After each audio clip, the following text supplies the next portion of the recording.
Ladies and gentlemen, welcome back to the Deering Acting Studio Podcast. I am Matthew Deering here with Jason Jackson, John Luke Grubb, and today we've got the Sweeney boys. We couldn't pick. They were fighting over who could be on the podcast, so we said, why not we just bring both in? We've got Brian and Joey Sweeney here with us. All right. What's up? Today was a crazy day at the studio, and I got to tell you guys, I'm actually cutting into date night right now. So hopefully I'm not going to get in trouble when I get home, but we'll see. I sent a text, and I don't know if she got it or not. You'll find out after the hey, podcast. Hey, babe, we're running a little late on our video. We're just about to start the podcast. I love you. Happens to me all the time. Sorry, love you. She's probably all ready to go right now. You mean I'm late for our date night all the time? Yeah, like seriously. Every time we have a date, it's just like, oh, I'm busy. Speaking of dates, you and I did have a date today. This morning. Yeah, we went to go see Shazam. Shazam! Shazam! Which was a really, really good movie. Yeah, it was awesome. And, we were inspired by the last podcast. We talked to Frank, who had just gone, and our student from long ago, Asher Angel, is in the movie, and it was really great to see him up on the big screen, too. And Brian, you're like a super fan, right? I'm definitely a super fan for sure. Yeah. On his face. So would you consider yourself an expert on Shazam and all DC and Marvel? Is that who you are? I wouldn't say an expert. I would say novice and lover of all the comics. And, is that what every expert says? Because Yeah. Frank said the same thing, and then Frank dropped some knowledge on us. It's like, yeah, no big deal. I just know every single thing. The one. That's what you say, right? Because you all love Matrix, too. Yeah. All of us. We all are clumped into one category. All nerds. We all are just the same. There's nothing different about any of us. The Matrix was a documentary. It's silence. It's like, It got weird around here. Speaking of getting weird around here, so John Luke and I went to the movie this morning, which is a little weird if you think about it. It was 10 a.m. and we were going to see Shazam, which is sort of a kids superhero movie a little bit, you know. Brian's shaking his head like, take no, that back. not Just kidding. take that back. Well, here's the thing. I want to say it is family friendly for the most part. Yeah. And it was great. Like, it's great for adults. I enjoyed it from beginning to end. But point being, here's just two grown adult men going to the movie theater at 10 a.m. together to go see Shazam. So we walk in the theater, and it's empty. There were two other people who actually ended up saying something to us. They're like, hey, we're all by ourselves, right? Yeah, they're like, is this place still open? Yeah, you having a hard time finding a seat? I think Yeah, he said that. So anyway, so we're there, and we're watching the movie, and we're about 20 minutes in or so, and I just feel this presence behind me. And somebody sits right behind me, and I'm thinking to myself, that's weird. Like, who would, in an empty theater, who chooses the seat right behind the two guys sitting by themselves up in the front, you know? But I turned around, it was Jason. Jason Jackson. Which was fine. Ah. I was going to start just being kind of like a rude guy back there if you didn't notice me until you Well, did. it was cool because Jason had to work this morning, so he was trying to get out of it, and then and he couldn't, so he's like, I won't be able to make it. You guys go ahead. And then he surprised us and showed up and snuck up behind us. I think I kind of showed up right in the climax of the movie too, so I showed up just in time. Well, it was Some about level. 20 minutes in, so you missed the exposition, which Yeah. was all really great, but the movie did just pick up right when you walked in. So. I had an actual thought. I was like, I wonder if it'll make sense to Jason right now because of all the stuff that's already happened. Like, I hope you can just like, because there's so much that was going on in the movie. Well, I also had all the stuff that Frank had said last week in my head too. So there it was you like go. I was like, oh, this is what he was talking about. Oh, this is what he's talking about. Yeah. Big and Superman kind of put together a little bit. Yeah. And then after the movie, we made our Acting Made Easy video, episode 3. Yeah, so if you haven't checked that out yet, we've got our Acting Made Easy videos. So they're actor tips, I guess, so to speak, and they're up on our website. You can find them there, and also they're on our YouTube page. Yeah, the YouTube is looking so cool right now. So I was able to go in, redesign it. And then I was going through videos. I went through so many videos, and they go back like 9-10 years. And we saw one of the old Valleywoods, and Asher was in it, and we saw some clips of him. It was pretty crazy. What year was that? 2013, 2013, right? yeah. Yeah, and It we was just saw him on really big screen. It was this really morning. cool to watch him. Yeah, like on So our cool. camera 6 years ago. Yeah. and he was pretty good. It looked good to me. It looked very good. Oh yeah. Yeah. He was the love interest, Yeah, it was so funny. along with Hannah Kennedy. Back in the day, we love Hannah Kennedy. So, all right. So Brian and Joey, the superhero duo that you are, drop a little knowledge on Shazam here for us, so we can be caught up. So we saw the movie, but maybe what do we not know about the movie? Some behind the scenes stuff. Go ahead. Well, I mean, to start off, Joey just grabs the microphone. Excuse me. Well, in case people aren't watching, we should say that Brian and Joey are sharing a mic, so Joey just grabs it. He's like, I have to speak here. well, I would just say that it's pretty cool that Asher Angel was the lead in the film that ultimately revived the DC movie because So is this a whole new character to the whole new series, and then like maybe this might start a whole spin-off with the 5 other characters? Is that kind of stuff you guys would talk about? Well, I mean, the way that comic book works is you sort of follow each character and they choose like which ones to follow in what timeline. So like Marvel did that with the Avengers, and now that's sort of coming to an end. And now DC really stepped up their game. Like, that became one of my favorite superhero movies.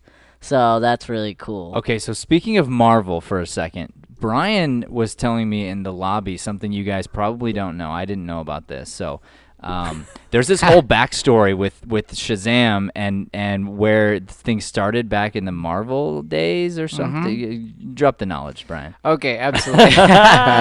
So that's actually Captain Marvel was actually Shazam's original name. So that's actually what Shazam's actually called. And Shazam was just what the character said. The character would say Shazam to turn in and out of his powers. Are you kidding me? No, way back when. So even before DC bought it, that was the case. I hope he's reading like the right. I'm not even looking down at it, but No, I mean like I hope you found the right blog and this is all true. oh no, like it is. Are you saying 100%. he is Captain Marvel?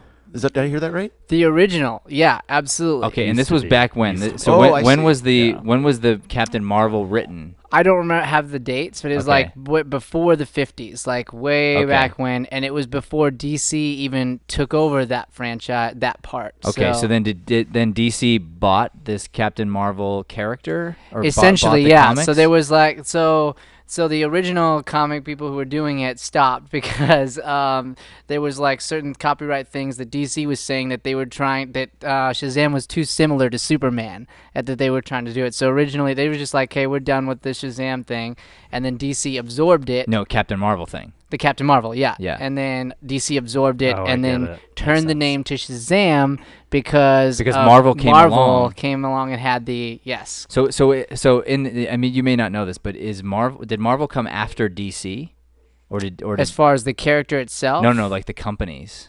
I'm not sure, honestly. I don't know Okay. the origins.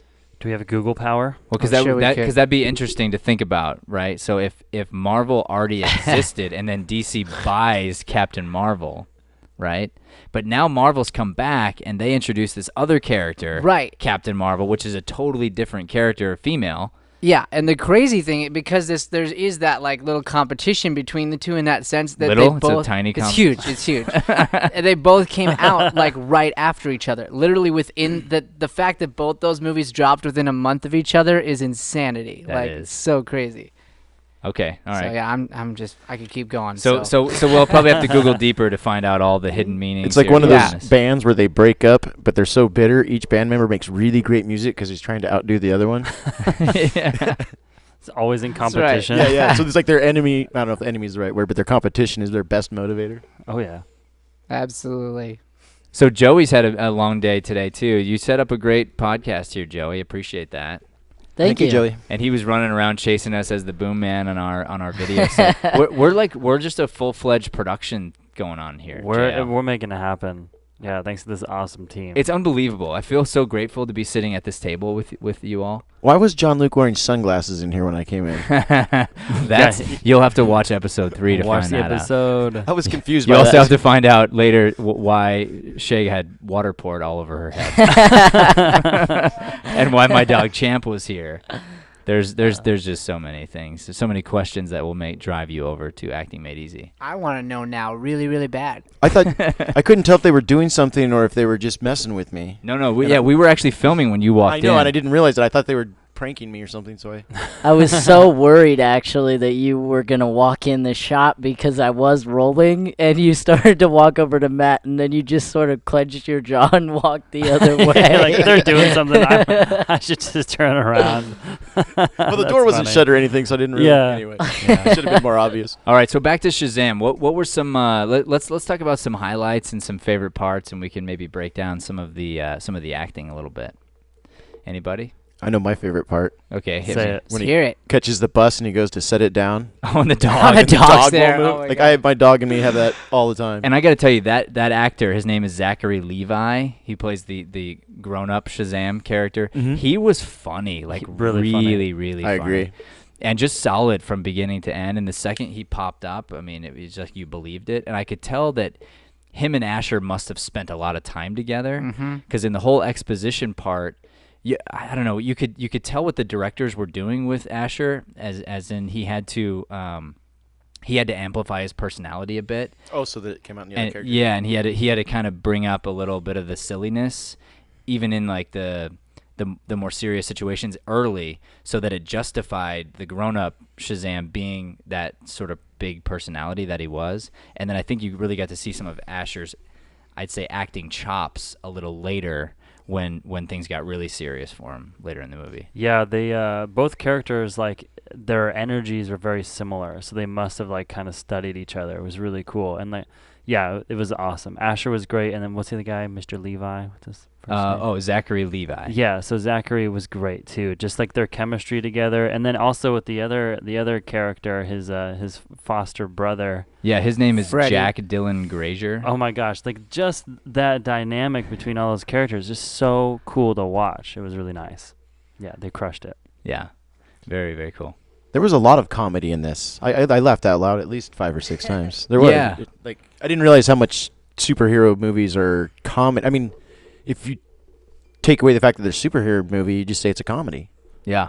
Right? Yeah, well, and you think about it this way. I mean, they hit such a perfect formula. I mean, this was I think I saw like $98 million budget, something like that, to make this movie. And it's sort of mind-blowing, but they know what they're doing. They're going to make that money back and then sometimes a bunch, right? And so I don't know, to sit in the theater and realize that we were Did you guys say $200 million or something like that? 99 million, I thought. No, that's 98 That was the budget, budget, but and they then made about 200 so far. Oh, so they've yeah, already doubled. they way yeah. went over it. In Yeah, one it's week? awesome. Is that 1 week? I think almost 2 now. But 2 weeks? Yeah. Going back on that emotional thing, man, I gotta tell you, I was so emotional during that whole thing. Just having known Asher and like coaching him through it when he was here, like it was so cool for me to just see that, because I remember, and this idea of this character Shazam is one of my favorites because of his powers were just absorbed by saying a name. Yeah. Like that was it. It wasn't like some random circumstance. So you think about it, like anybody could be that, as long as they were pure of heart. And the cool thing about, I remember with Asher, is he was such a sweet, just loving kid. I just got chills when you said that, because he really is. He's Yeah. he's a pure of heart kid. I'm grateful to know him and know his family. I mean, they were really good people, and the type of person you hope sees this kind of success. Absolutely. Because he's going to do something great with it. His mother Coco was in here not that long ago. We were doing, or Brian specifically was doing lessons with Asher's brother and sister. Yeah, so fun. London and Avi, and it's funny because they're characters too, and very sweet. But specifically, his brother Avi is he looks just like Asher, but he's got an edge. Yeah, for sure. Yeah, like you'd see him on the waterfront or something. Just like a totally. I mean, I'm doing like my normal dorky stuff I do with kids that make him laugh, and he'd just give me like a smile, like he was so much cooler than me. I don't know how old he is, but just like so cool. I'm like, oh man, what am I gonna do? Well, go learn from Brian, I guess. Oh, he brought all the talent. He was an amazing kid, really. Oh yeah. So they were auditioning for some things. So I mean, I'm sure the whole family's going to continue to take off. But yeah, I mean, really, it was an emotional thing. And then to realize that the world we live in, it's such a small world. You know, I mean, here we are now, one away from one of our students is actually in the hottest movie in the world probably right now, and you know, we had a hand in. You know, we're not taking credit, but we had a hand in that. You know, we helped, you know, nourish his passion when he was here in Arizona, and that's, I mean, that's a really cool feeling. Yeah. That's So. probably the beginning of a whole huge future for that young man, right? I mean, like, outrageous, right? Oh yeah, and you know, he's already seen massive success. Absolutely. I mean, he's on a Disney show that's, I think, ending soon, probably because he's taken off. I mean, that's probably part of it. The Andy Mack show, he's had a lead on that for a long time, and he had some other successes too. But this is a giant leap. I mean, he's Bruce Wayne to Batman. You know, I mean, Yeah, that's what I was thinking. He's like, yeah, what the Transformer kid was, the Transformers. Yeah, Blah, blah, blah. yeah. Should know their names. He also just dipped his foot in the music game. He dropped a single with Wiz Khalifa, which was pretty cool. That's a big deal. Yeah. That's really cool. And I didn't even know he sang. I think I remember him taking singing lessons back in the day, but Oh, cool. but yeah, you know, and I guess that can wrap us all the way back to just our philosophy for everybody, which is the idea of mastery and continuing to grind and pound the pavement, right? So for this movie to have just come out, Shazam, that means he was working on it a long time ago, and he landed it a long time before that, right? And then would have been working on that role, and then would have filmed it and gotten coaching for it and whatnot. And then what is he doing? He's already pushing himself to, you know, to get better in singing and to put out his first single, and smart was able to do so at the exact time that his movie comes out. So Yeah. I mean, yeah, just a testament for what it means to work hard, and of course, I'm the lead in the hottest movie around. I could relax. I have every excuse to relax, yet I push myself because I choose to. Right, and he's also a great example of just never giving up. You know, that whole family, like his mom, Coco, was always so supportive of his stuff. And I remember filming audition videos in here with him, and it's Yeah. like, that's part of the track, man, for all of us. Like, you're doing audition video after audition video after audition video and working, and then it just, the right thing comes when it's time, as long as you're doing the work. Yeah. So. And for us, you know, so obviously we're proud of Asher, and we're excited for him, and we talked about what a great kid he is, and but at the same time, we're just as proud of our other students, Yeah. who have seen major successes in their own personal lives and who have overcome major confidence issues and whatnot. So it's just funny because everybody has this path in life, and they don't know where it's going to go, and our vision, our goal is just to help along that path to get people focused on mastery in their lives, period. And then from there, just know that good things are gonna come. I love going on social media and then being surprised at, like, you know, the students on set that day, and then they come Yeah. into class, and I'm like, man, that's just so cool, you know, just to know that they're doing that work. The work is so important, and that grind is so important, versus like waiting. I gotta land that huge role, because it's like you just don't. It's just like it comes, you know. You can tell by the path, you know, from the experience that the studio has had with Asher, and then to where he is now. Like, obviously you were part of that, and it's not like it just happened overnight. You know, Right. overnight success is kind of like this thing that doesn't really exist. Mhm. It's always happening in the background, and then boom, all of a sudden everybody knows your name. And if it does happen, it's sometimes the worst thing that could happen for a person. Most of the time it is. It's like winning the lottery. 'Cause Absolutely. most people who win the lottery end up more broke than before they won, because they don't know how to. They don't know. They didn't change. Yeah. Right. And so ideally, the person changes before the opportunity comes. That's the goal.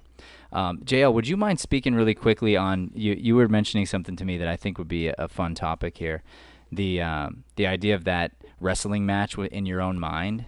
Yeah. You had the every excuse this morning. Oh yeah, let's talk about it. So this week I've been waking up at 4 a.m. every day, and I'm on a challenge right now with one of our students, Miguel. And you know, I have a workout session every Friday with my trainer, and he texted me at 5 a.m. and he's like, "Hey man, I won't be able to make it today." For the first time ever, he's the first time he's ever canceled. I was like, "Oh, okay." And it was early in the morning. I was tired, and I was like, "Okay, maybe I'll just won't go." And I caught myself right then and there. I was like, "What are you doing?" I had to literally reprimand myself. So I was like, "No, you're going." And I went right then. I went earlier than my original session would have been. And so I was like, "Okay, I'm going. I'm going to make this happen." And then I get to the gym, and I'm like, the weight's feeling a little heavy today. It really is. But you know what I did? I was like, Tell me you added more weight. Just do 8 reps. I was like, no, I'm gonna do 10. And then I got up, and then I was like, I added more weight on because I told myself, I was like, oh, this is fine. I'll just take it easy today, and then I'll still get my workout in. So like I'm working out, but I'm like, now I'm trying to take it easy on my workout. Like nope. So I went on. I put some more plates on, and I did another set. And then another, and then I kept going, and then kept going, and kept going, and I was really proud that I did, because like my brain is always saying, "Hey, take it easy, you deserve it, you work hard." And you know what? I could be like, yeah, like sure, sure, yeah, I can do that, and then, I'll work out again, but then that's just one time that I lose out on, and so then I don't take it seriously. And then like Matt, what you say is like you gotta take it as serious as like buying a plane ticket, because you wouldn't miss the plane ticket. Like if we could just all live our lives like that, that'd be really cool. And it was funny. I was able to use that today for another student who talked about like how to stay motivated, I believe, if I remember correctly. And I was like, you got to take it like you bought a plane ticket, like you wouldn't miss the plane. So like you can't miss your workout. And so I'll just talk on that really quick. So why wouldn't you miss the plane ride, right? So if my plane takes off at 6:30 in the morning, it's going to be easy for me to get up at 4. Yeah. Because I know I'm going to lose money. I'm going to lose, just say, $500, and the plane's not going to wait for me. It's basically fear. It's fear. It's exactly what it is. It's fear. And so and what am I afraid of, right? I'm afraid of something good. I'm afraid of missing out on something good. And therefore, it's easy for me to train myself that what do you do the night before? You're going to leave for a trip. You pack, you set everything up, you make sure everything's perfect, you have 2-3 alarms, like you are in there, and you're going to wake up. The problem is we have to talk ourselves into that, as you said, every single day. And how do you discipline yourself to do that? You have to fight up here and think to yourself, I'm afraid of missing out on the good. Just like I'm afraid of missing the trip, I'm afraid of missing out on the good things that are going to come in my life if I don't commit to the thing that I promised myself I'm going to do. Yeah, it's never, there's like, I think the thing that we forget is that we think there's an answer, like a 100% answer that's going to solve everything, but that's not really the case. It's kind of like the mindset is what matters, and how you train yourself, and essentially just how you react to the world.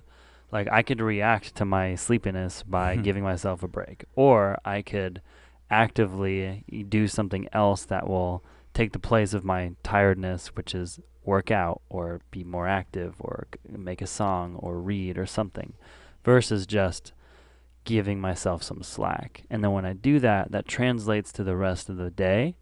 And if I can, it can be 8 o'clock and I've accomplished all that I've done in like a regular 4 hours, I still have an extra 4 hours. It's unbelievable. It's like cool. I heard something recently that I really, really loved. It went like this. The difference between people who are massively successful and people who are not. And the people who are not, they make decisions about doing things, then they'll say, I'll do it when I feel like doing it.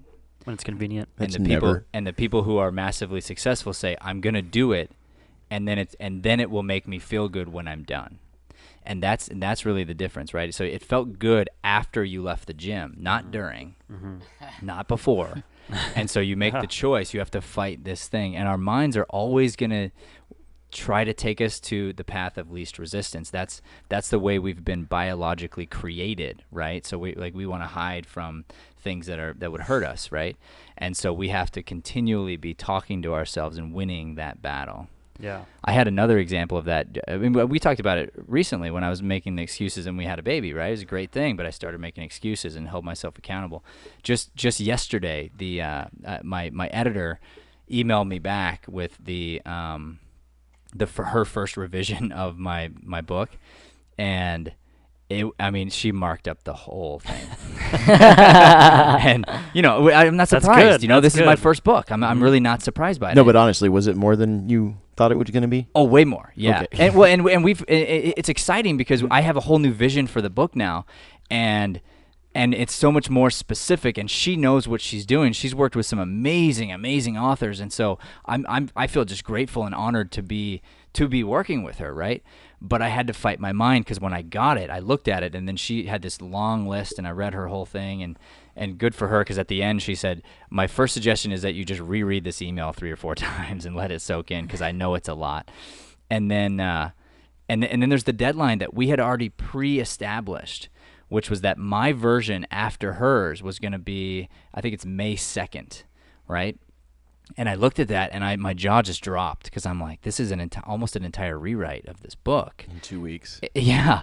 And all of a sudden I started, like, all my thoughts kept going, like, you can't do this, and it's not enough, and you should move the date, and and take off other things, and I'm obviously going to have to make some adjustments here, but truth be told, all I have to do is push myself as hard as I can to try to meet the deadline. And if I don't meet it, that fine, and I'll push further. But rather than pushing it back now because of fear, I need to tell myself, how exciting is this? Somebody read your book and is giving you these adjustments to help you. Jump on that. I mean, that's crazy cool. I almost need deadlines just for accountability and motivation. Yeah. I just need if I have the deadline, if I don't put a deadline, I go into that when I feel like it mode, Right. which becomes, I never feel like it. Yeah. Yeah. And then the other thing is it's that first step that's the hardest. Because like all on a project, It really is. on a construction project and probably those other projects, the first half is, just one foot in front of the other. It's like climbing a mountain. Now you can see something. And now, Right. now it's got to Well, be you. and you got to remind yourself what got you there, right? So let's take Asher. I'm sure he knows what got him there is really hard work and grit, right? So as soon as the movie ended or wrapped, he's probably on to his next thing. He's already working and adjusting his habits to make sure that he's pushing himself even further so he can continue to grow, and this isn't the end point, And that's the fear you were talking about, It's a great thing to understand fear and use fear to your advantage. So you say, okay, what got me here? Well, it was X amount of hours working on my diction and working on my, reading of acting and scripts and understanding things and coaching. And so you say, that's what got me here. Well, then I'm afraid of not doing that thing because I associate not doing that thing with not getting the next gig. And that's how you use fear to your advantage, and it becomes a really, really good thing in your life. I try to keep a wake of good things going with construction stuff, as in the day before. When I wake up and I walk in my house or something's different than the day before. It kind of motivates me to get started again. In this acting world, it's not tangible. So sometimes it's hard to see that growth. Right. So that it doesn't feel like anything. But you know what? And I'm not saying it's not, but that feeling is there. But you're right. But let's talk about a different part of the construction world, maybe, because there's the Will Smith story where he talks about his father made him rebuild a brick wall when he was a kid, and it took him and his brother 2 years. And so he talks about when he first started, he actually thought to himself, this can't get done. This is an impossibility. It's a huge, huge wall. Oh, I see. He's just a kid. And the point was just to lay one brick perfectly every day. And over time, you build a wall, right? And how many times have I driven by a construction site and you see a building, and to me, it looks the same for like 3 months, because they're doing a bunch of things on the inside that I can't see from the outside. And then all of a sudden, the very end, it's like, oh, wow, that building went up overnight. Well, no, it didn't. It took every day doing the little things to make that thing a reality, right? And that's the story, is like grinding on the underneath, grinding on the root of the tree, and understanding that it's going to grow. You just don't know when, and that's okay. And, yeah, you can't see it. But really, it's not just acting. I mean, this is everything. I was originally going to be a doctor. You train to be a doctor. You don't get to be a doctor until you've already been training for like if someone 12 years. Thank God. There's Yeah. a doctor on this. Is there a doctor on this plane and nobody raises their hand? You go, well, I'm kind of a doctor? No, I was in pre-med. against the law? No, I was in pre-med, and totally not. But the point being, I have a lot of respect for doctors because my dad is one, and I coach a few doctors, and I just understand what they go through. It's a tremendous amount of sacrifice to become someone that's going to just serve other people their entire lives. There's such a responsibility too, because the decisions are permanent. Absolutely, and you just think about this, right? Yeah. The doctors have to Huge. renew every time. every man. year. They have to renew their license. They have to keep reading. My dad had just stacks and piles of I things. remember. He was reading every night to stay on the top of his game as a doctor because he felt people's lives were in his hands. I right? do like the fact that somebody's out there doing that. Yeah, absolutely. And you don't want to get operated on by the doctor who's not doing that thing, right? Mhm. And so that's the idea is if we just consider acting to be a profession like anything else and dedicate ourselves all the way into this thing, that it's a guarantee you'll be successful to whatever degree that means to you, but the gifts are going to come. And, hey, are you going to be on the next, DC major thing? Maybe. Not like it hasn't happened before, but there's no guarantee. It's just a matter of I will guarantee you that you will be a better person. I thought of this example this morning, and maybe we could even end on this. The idea of what would you rather have, okay? Would you rather have a $5,000 commercial, you landed the $5,000 commercial, or would you rather have all the skills inside of you to be the actor who lands $5,000 commercials? Even if you said 50 grand, I might argue with you because I know how fast 5 grand goes. That's right. That's right. Or 10 grand or however much money. And that's the same thing with the lottery, right? So if I have the skills to be the one who lands those jobs, I know I can land a bunch of those jobs easy, right? So I'd rather not have the money. I'd rather have the skills. And that's the whole point is if you better yourself, you're raising your own value. And most people get paid what they're worth. So you have to increase your value. It's like an investment in yourself for everything you do. Yeah. Mhm. So like if you can look at it that way too, it's like if you invest in yourself, you essentially are making yourself more valuable in one way or the other versus like, oh, I accomplished this thing, now I'm done. It's like, okay, then you're never going to get past that. Right. And if you're okay with that, fine. A lot of people are. I'm not. There's a lot of folks in my world that don't understand that this is work. Yeah. They like, all right, maybe not even just my word. I think there's a lot of the general public I didn't They have don't- any understanding of how much work it was. I thought Yeah. it might be some work. I had think no it's idea. because it's I don't want to say when it's done right, it looks easy. Yeah, it's just like any other craft. You have to put work in it, but people think that, acting is just like getting up and just being extroverted. It's really Right. not. And it looks fun. And yeah, it looks easy when it's done well, for sure. But I mean, it's the same thing too. Like if people really wrap their mind around it, they realize they couldn't do it. It's kind of like when I watch you use the table saw, and he cuts a I thought perfect you were gonna piece say of me trying wood. to act. No, you cut a perfect piece of wood, and I mean, here's the thing: Jason has a lot of acting talents, and he runs this podcast with us. But he's extraordinary with his hands, and there's a reason he's been successful as a businessman as well outside of the studio. And when you watch him work, it's just like fascinating. And I tried to just cut one piece of wood, and I'm like, yeah, I'm gonna let you do it. And then this is crazy. My son comes out and just says hi to Jason. Literally, like 4 minutes later, or maybe less, Jason said, he made him a sword out of wood. Just like What? And it was like Jack's favorite thing he has. Like over all of his gifts, he made him a sword right there, and Jack's just like mind blown. Jack had some creative suggestions too. So That's so cool. So thank you for that. I want a sword. I know, right? And then Rozzy did too. So I know. Jason had to go back to the drawing I was board. debating if I had to make it exactly the same size. I expect a sword here on the next podcast. I think if you could put the Deering logo on it, that would be cool too. I happen to be right in the middle of making cabinets, so I'm set up for sword making, guys. Boom, boom. Cool. All right. Well, thanks for being here, Sweeney boys.